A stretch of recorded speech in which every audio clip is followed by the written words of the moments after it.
اس لیے اس کو ظلم بھی کہا گیا۔ تو اللہ جانتا ہے ان ظالموں کو۔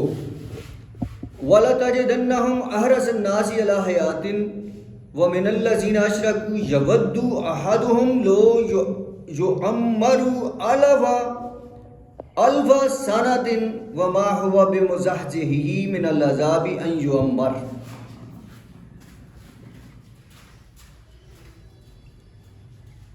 اور یہ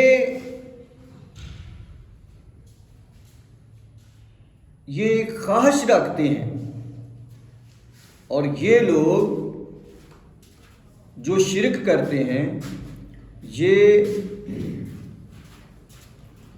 زندگی کی اتنی خواہش رکھتے ہیں، یودو چاہتے ہیں، احدہم ان میں سے ہر کوئی چاہتا ہے، لو یعمر کاش عمر پائے، الف سنۃ 1000 سال، ان میں سے ہر کوئی یہ چاہتا ہے کہ کاش اس کی عمر 1000 سال ہو۔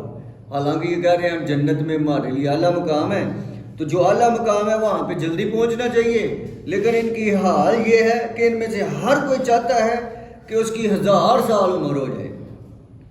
وَلَتَجِدَنَّهُمْ، اور چاہتے ہیں کہ وہ پائیں، احرص الناس علی حیات الدنیا، علی حیات، سب سے زیادہ ان میں یہ لوگ ہیں جو حرص کرتے ہیں، جو لالچ کرتے ہیں زندگی کا، جو شرک کرتے ہیں۔ شرک والے لوگ جو ہیں وہ زندگی زیادہ چاہتے ہیں۔ یود احدہم، وہ چاہتے ہیں، ان میں سے ہر کوئی چاہتا ہے کہ کاش اس کی زندگی 1000 سال ہو جائے۔ وما ہوا بمزحزحہ من العذاب ان یعمر، اور نہیں وہ دور ہٹنے والے عذاب سے، اگر کہ اتنی عمر بھی وہ پالے نا تو عذاب سے چھٹ نہیں سکتے۔ 1000 سال بھی عمر پائیں گے تو بالآخر آخرت کا عذاب ان کو ہونا ہی ہے۔ تو یہ جتنی مرضی عمر پالیں، حساب کتاب ہونا ہے اور سزا جزا ملنی ہے۔ 1000 سال کی عمر میں یہ نہیں ہوگا کہ عذاب کوئی وہ مؤخر ہو جائے گا، عذاب ٹل جائے گا، ایسا نہیں ہوگا۔ تو اللہ تعالیٰ فرماتے ہیں محبوب صلی اللہ علیہ وسلم، یہ وہ بدبخت قوم ہے جس نے جو ہے وہ، اس کا ہر بندہ چاہتا ہے کہ اس کی 1000 سال عمر ہو۔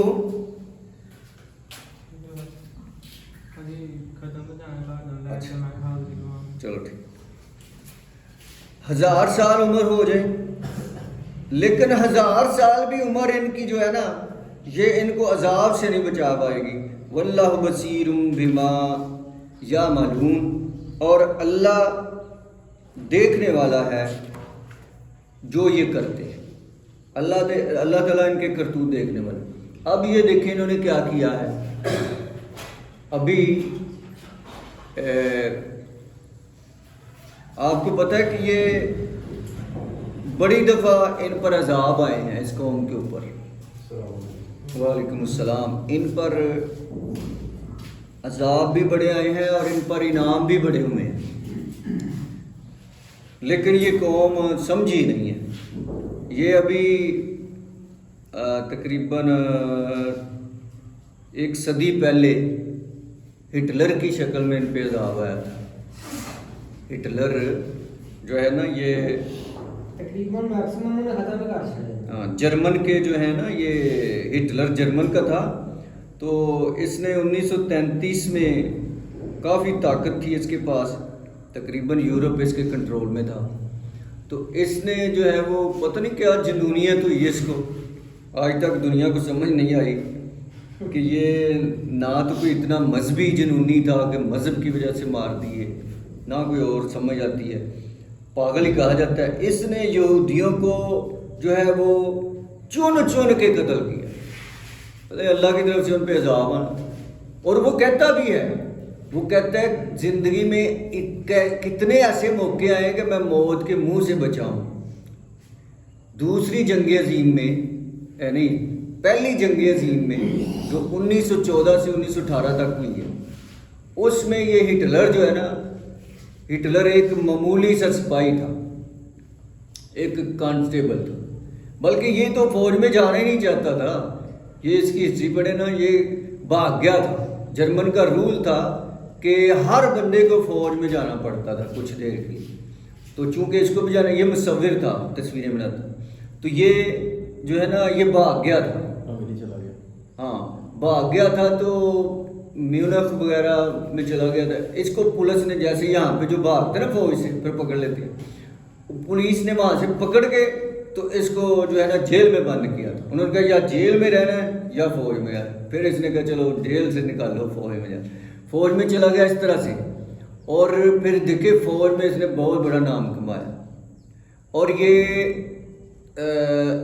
ورلڈ وار جو اول ہے نا اس میں ایک برٹن سولجر کی زد میں آ گیا تھا، لیکن یہ نہتا تھا.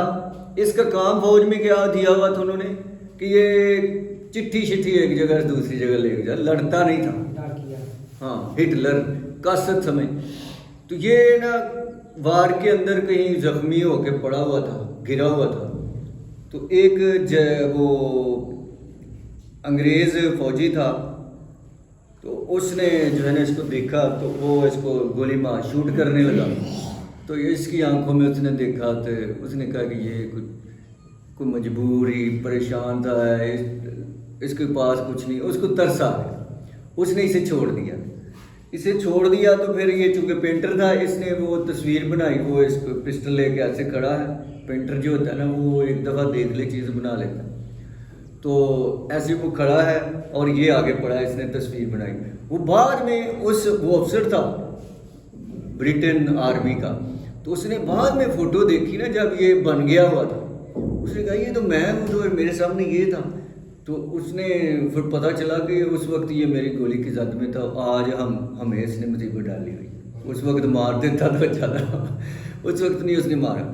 تو بہرحال یہ اس نے تقریباً 50-60 لاکھ یہودی ختم. اس کا جنون تھا کہ میں نے ایک نہیں چھوڑنا، ہاں ایک یہودی نہیں چھوڑنا. تو پھر بھی وہ اتنی بڑی دنیا ہے، کہیں نہ کہیں کچھ نہ کچھ بچ گئے تھے. تو 50-60 لاکھ بندوں کو مارنا کوئی چھوٹی چیز نہیں ہوتی. یہ بھی ایک قسم کا ان پہ عذاب تھا. اور وہ خود کہتا ہے کہ میں موت کے منہ سے کئی دفعہ بچا ہوں.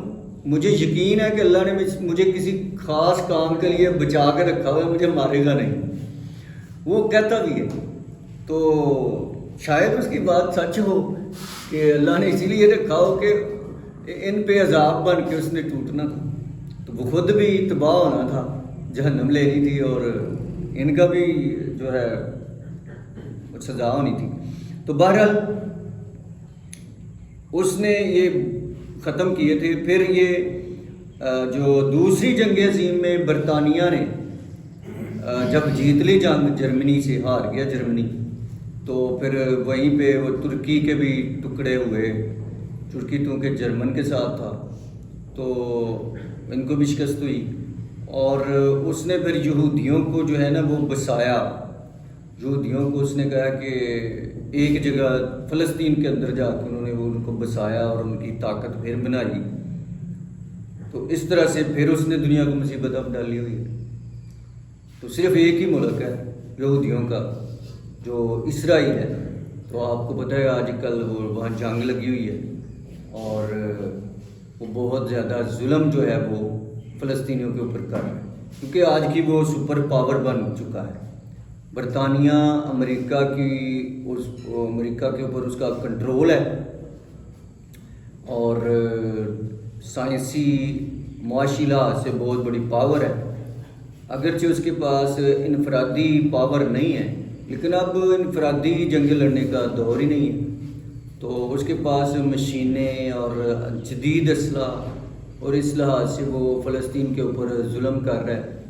ہم دعا کرتے ہیں کہ اللہ تعالیٰ فلسطینی مسلمانوں کی مدد فرمائے اور امت مسلمہ کو جو ہے وہ ان کی مدد کرنے کی توفیق عطا فرمائے. سارے جو ہیں وہ منہ سے ہی مدد کر رہے ہیں اور بس بیان دے رہے ہیں، تو وہ اپنا کام کرتا جا رہا ہے. ابھی اس نے کہا ہوا ہے کہ کچھ علاقہ ہے غزہ سے جو ہے وہ آبادی نکل جائے ہم نے جو ہے اس کو تباہ کر دینا ہے، تو جو عام لوگ ہیں، عوام ہے، وہ نکل جائے یہاں سے۔ اور سنا ہے کہ وہ نکل کے جا بھی رہے ہیں اور قافلوں کے اوپر پھر حملہ کر رہے ہیں۔ جب وہ لوگ اکٹھے ہو کے قافلوں کی شکل میں جا رہے ہیں تو ایک قافلے کے اوپر اس نے میزائل مارا ہے اور وہاں 300-350 بندہ جو ہے وہ شہید کر دیا ہے۔ کہ گویا کہ وہ کہتا ہے کہ یہ ایسے مریں گے ایک ایک دو دو کر کے، تو اکٹھے کر کے ہی، حالانکہ وہ دنیا کو یہ دکھا رہا ہے کہ میں تو لوگوں کو کہہ رہا ہوں تم نکل جاؤ، لوگوں کی جان بخش رہا ہوں، لیکن وہ جب جا رہے ہیں تو پر میزائل مار دیا۔ تو یہ وہ بدبخت قوم ہے جس نے نبیوں کو قتل کیا ہوا ہے، جس نے نبیوں کی بات نہیں مانی۔ ابھی آیا نا وہ سمینا و اسینا، یہ جب بھی ان کو کہا گئی کوئی بات انہوں نے الٹ ہی کی ہے۔ مسلمانوں کو کہتے تھے السلام علیکم جب ملتے تھے، یعنی ہلاک ہو جو تم۔ پھر نبی کریم صلی اللہ علیہ وسلم کے لیے نعوذ باللہ غلط لفظ استعمال کرتے تھے، یعنی صحابہ کا یہ جب ان کو کوئی بات سمجھ نہیں آتی تھی صحابیوں کو، تو وہ رسول کریم صلی اللہ علیہ وسلم سے کہتے تھے رائنا، کہ ہماری رعایت کریں، دوبارہ بتائیں۔ تو یہ بدبخت جو ہیں یہ اس لفظ کو بھی جو ہے وہ مروڑ کے بگاڑ کے تو کھینچ کے کہتے ہیں رائنا، جس کا مطلب تھا ہمارے چرواہے، ہمارے وہ بکریاں چرانے والے۔ تو رسول کریم صلی اللہ علیہ وسلم چونکہ بکریاں بھی چراتے رہے ہیں تو وہ اس زوم میں بدبخت جو ہیں وہ لفظ کو تھوڑا بگاڑ کے یہ کہتے تھے السلام علیکم، یہ کہتے تھے۔ جب یہ حضرت موسیٰ علیہ السلام کے ساتھ دریا پار کر کے اللہ کی مدد سے آگے صحرا میں گئے، تو پھر آگے انہوں نے کوئی شہر یہاں تک غالباً مصر فتح کیا، تو انہوں نے کہا کہ اس میں دروازے میں داخل ہو جاؤ، تو دروازے سے گزرتے ہوئے تم نے کہنا ہے ہتاتن۔ انہوں نے کہا ہنتاتن، ہتاتن کا مطلب ہے ہم اللہ کی فرما برداری کرتے ہیں، ہم جھکتے ہیں، اور ہنتاتن کا مطلب ہے ہمیں گندم چاہیے، یعنی ہم نے گندم کے لیے یہ کیا ہے۔ وہ پیچھے ہم پڑھ چکے ہیں نا، یہ کہتے تھے ہمیں نہیں یہ آسمانی کھانے چاہیے، ہمیں تو گندم، لہسن، ترکاری، فومہا وادہ سیاہ، وہ سارا یہ ہمیں چیزیں چاہیے۔ تو پھر یہ ان کو یہ شوق تھا، تو جب وہ فتح ہو کے گئے نا تو پھر انہوں نے کہا ہتاتن کہنا ہے نبی موسیٰ علیہ السلام نے، تو انہوں نے ہنتاتن کہنا شروع کر دیا۔ انہوں نے کہا ہمیں گندم چاہیے، ہمیں گندم چاہیے۔ اس طرح سے یہ بدبخت نافرمان، نبیوں کی قاتل، نبیوں کی نافرمان قوم ہے۔ تو آج تک اس نے دنیا کو مصیبت میں ڈالا ہوا ہے، اور دنیا کے سب سے بڑے مظلوم بھی یہی سمجھے جاتے ہیں، یہ امریکہ، برطانیہ یا جو ان کے حمایتی ہیں ان کے نزدیک، کہ یہ نا بڑے مظلوم ہیں، یہ ان کی 50-60 لاکھ لوگ مار دیے گئے تھے۔ تو چلو وہ تو ایک واقعہ تھا، ہو گیا، برا ہے، نہیں ہونا چاہیے تھا، لیکن یہ ہے کہ آگے دیکھو یہ کر کیا رہے ہیں۔ تو آگے کل من کانا عدوا لجبریل فإنہ نزلہ علی قلبک بإذن اللہ مصدقا لما بین یدیہ وہدی وبشری للمؤمنین۔ آگے اللہ تعالیٰ فرماتے ہیں نبی صلی اللہ علیہ وسلم کہہ دیجئے من کانا عدوا، کون ہے دشمن، لجبریل، جبریل کا، فإنہ جو نزلہ علی قلبک بإذن اللہ مصدقا لما بین یدیہ وہدی وبشری للمؤمنین۔ کہہ دیجئے کہ کون ہے جبریل کا دشمن، فإنہ، حالانکہ اس نے نازل کیا آپ کے دل پر اللہ کے حکم سے سچی ہدایت، ایسی سچی ہدایت نازل کی جو پہلے بھی جو نازل ہو چکا ہے اس کی تصدیق کرنے والی ہے، وَبُشْرَى لِلْمُؤْمِنِينَ، اور بشارت دینے والی ہے مومنوں کو۔ یہ حضرت جبریل علیہ السلام کو کہتے تھے یہ ہمارا دشمن ہے. تو وہ یہاں پہ بات ہو رہی ہے کہ کیسے دشمن ہے جبریل ان کا، حالانکہ انہوں نے آپ کے دل پر، یعنی وہ وہی لے کے آتا تھا نبی کریم صلی اللہ علیہ وسلم کے پاس، تو چونکہ نبی کو دشمن سمجھتے تھے تو وہ اس کا یار ہی سمجھ لیں، قاصد سمجھ لیں، تو اس کو بھی پھر کہتے تھے یہ ہمارا دشمن ہے. کل من کان عدوا لجبریل فانہ نزلہ علی قلبک باذن اللہ، حالانکہ اللہ کے حکم سے یہ آپ پر نازل کیا اس نے، کیا مصدقا لما بین یدیہ، جو ان کے ہاتھ میں ہے اس کی تصدیق کرنے والا، یعنی ان کی جو کتاب ہے تورات اس کی بھی تصدیق کرنے والا ہے، وہ چیز اس نے نازل کی ہے، اور وہ ہدایت ہے اور خوشخبری ہے مومنوں کے لیے. اور یہ کہتے ہیں کہ یہ ہمارا دشمن. من کان عدوا للہ و ملائکتہ و رسلہ و جبریل و میکال فإن اللہ عدو للکافرین. کون ہے دشمن اللہ کا، فرشتوں کا، رسولوں کا، جبریل کا اور میکائیل کا؟ فإن اللہ عدو للکافرین، بس یقیناً اللہ کافروں کا دشمن ہے. ٹھیک ہے، یہ کہتے تھے یہ کون ہے دشمن اللہ کا، یہاں پہ یہ ہو جائے گا ترجمہ جو دشمن ہے اللہ کا، چونکہ یہ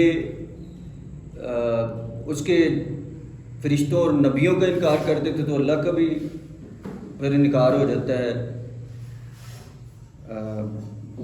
من کان عدوا للہ و ملائکتہ و رسلہ و جبریل و میکال فإن اللہ عدو للکافرین، جو ہے دشمن اللہ کا، فرشتوں کا، رسولوں کا، جبریل کا، میکائیل کا، تو یقیناً اللہ ایسے کافروں کا دشمن ہے.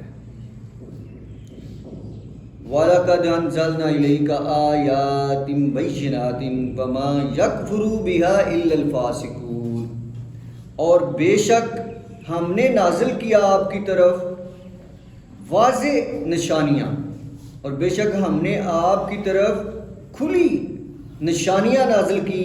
وما یکفر بہا الا الفاسقون، اور نہیں انکار کرتا ان سے سوائے فاسق کے، یعنی جو ان سے انکار کرتا ہے وہ نافرمان ہے، وہ فاسق ہے. فاسق کا مطلب نافرمان، گناہ گار.